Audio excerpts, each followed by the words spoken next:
بسم الله الرحمن الرحيم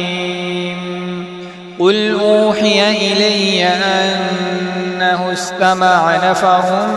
من الجن فقالوا إنا سمعنا قرآنا عجبا يهدي إلى الرشد فآمنا به ولن نشرك بربنا أحدا وأنه تعالى جد ربنا ما اتخذ صاحبة ولا ولدا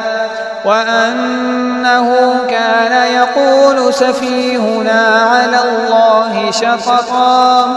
وأنا ظننا أن لا تقول الإنس والجن على الله كذبا وأنه كان رجال من الإنس يعوذون برجال من الجن فزادوهم رهقا وأنهم ظنوا كما ظننتم أن لن يبعث الله أحدا وأنا لمسنا السماء فوجدناها ملئت حرسا شديدا وشهبا وأنا كنا نقعد منها مقاعد للسمع فمن يستمع الآن يجد له شهابا رصدا وأنا لا ندري أشر أريد بمن في الأرض أم أراد بهم ربهم رشدا وأنا منا الصالحون ومنا دون ذلك كنا طرائق قددا وأنا ظننا أن لن نعجز الله في الأرض ولن نعجزه هربا وأنا لما سمعنا الهدى آمنا به فمن يؤمن بربه فلا يخاف بخسا ولا رهقا وأنا منا المسلمون ومنا القاسطون فمن أسلم فأولئك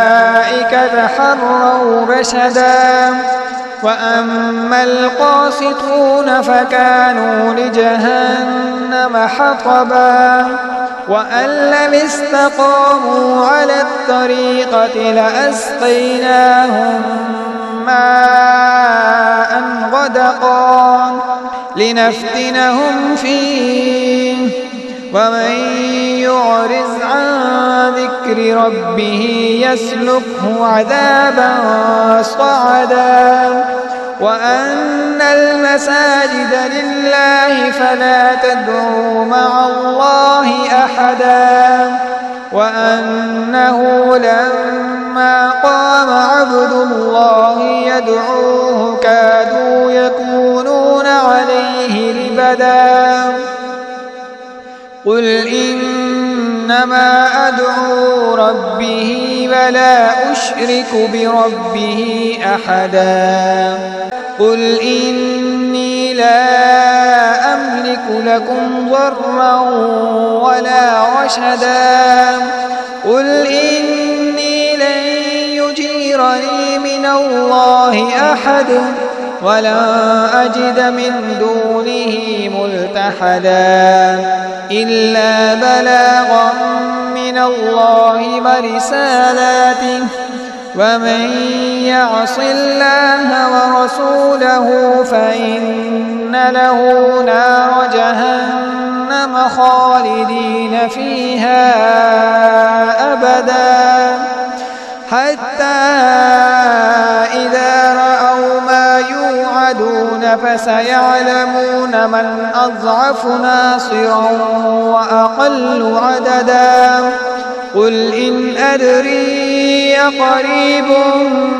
ما توعدون أم يجعل له ربي أمدا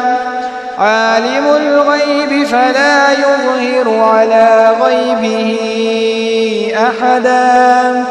إلا من ارتضى من رسول فإنه يسلك من بين يديه ومن خلفه رصدا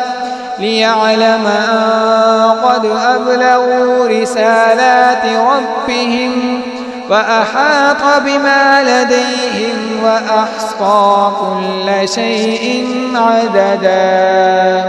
صدق الله العظيم.